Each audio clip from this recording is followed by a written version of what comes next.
అక్కినేని అఖిల్ కొత్త సినిమా గురించి latest news ఒకటి ఫిలిం నగర్ లో చక్కర్లు కొడుతుంది.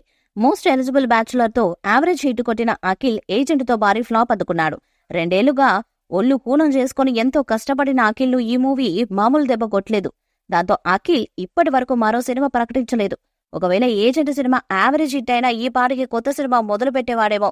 కానీ ఈ సినిమా కొట్టిన దెబ్బకు అఖిల్ ఆచితూచి అడుగులు వేస్తున్నారు. అప్పట్లో యూవీ ప్రొడక్షన్ లో అనిల్ కుమార్ తో అఖిల్ ఓ సినిమా చేయబోతున్నట్లు తెగ వార్తలు వచ్చాయి. అయితే ఆ ప్రాజెక్టుకు సంబంధించిన ఫైనల్ స్క్రిప్ట్ ఇంకా లాక్ కాలేదని తెలుస్తుంది. దాంతో ఈ ప్రాజెక్టు పట్టాలెక్కడానికి మరింత సమయం పట్టేలా ఉంది. ఈలోపు సుప్రీం హీరో సాయిధరమ్ తేజ్ కు విరూపాక్ష వంటి సెన్సేషనల్ హిట్ ఇచ్చిన కార్తిక్ దండుతో సినిమా చేయాలని ప్లాన్ చేస్తున్నాడట. ఇటీవలే కార్తిక్ దండు అఖిల్ ను కలిసి కథ చెప్పగా అఖిల్ కు చాలా నచ్చిందంట. అయితే కార్తిక్ దండు ముందుగా విరూపాక్ష సీక్వెల్ ను తీస్తానని ప్రకటించాడు. అయితే ప్రస్తుతం సాయిధరమ్ తేజ్ సీక్వెల్ చేయడానికి రెడీగా లేడట.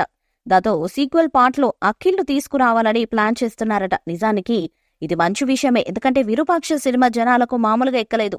సరికొత్త మిస్టరీ థ్రిల్లర్ ను చూపించి కార్తిక్ ఆడియన్స్ ను సీటెడ్జ్లో కూర్చోబెట్టారు. దాంతో సీక్వెల్ పై అంచనాలు ఏ రేంజ్ లో ఉన్నాయో మనం తెలిసిందే. ఇలాంటి టైంలో అఖిల్ విరూపాక్ష సీక్వెల్ చేస్తే మట్టుకు బాగా కలిసొస్తుంది. ఎలాగో తొలి పాటుకున్న క్రేజ్ తో ఓపెనింగ్స్ భారీగా ఉంటాయి. ఇక రివ్యూలు కూడా పాజిటివ్ గా వస్తే మట్టుకు అఖిల్ హిట్ కొట్టడం గ్యారంటీ. అయితే ఇందులో నిజమెంతుందో మాత్రం తెలియాల్సి ఉంది. మరోవైపు అసలు విరూపాక్ష సీక్వెల్ కథతోనే వస్తున్నాడా లేదంటే ఫ్రెష్ సబ్జెక్ట్ తో వస్తున్నాడా అనేది తెలియాలి. విరూపాక్ష 2తో వస్తే అఖిల్ కి కెరీర్ లో తొలి హిట్ పడే ఛాన్స్ ఉంది. మరి విరూపాక్ష 2లో అఖిల్ నటిస్తున్నారా లేదా అన్నది తెలియాలంటే మేకర్స్ ప్రకటన చేసే వరకు ఆగాల్సిందే. ఈ వీడియోపై మీ అభిప్రాయాన్ని కామెంట్ బాక్స్ లో తెలియజేయండి. వీడియో మీకు నచ్చితే లైక్ చేయండి, షేర్ చేయండి, కామెంట్ చేయండి. మరిన్ని అప్డేట్స్ కోసం మన ఛానల్ ని సబ్స్క్రైబ్ చేయండి. అలాంటి పక్కనే ఉన్న గట్టి సింబల్ గట్టిగా కొట్టండి.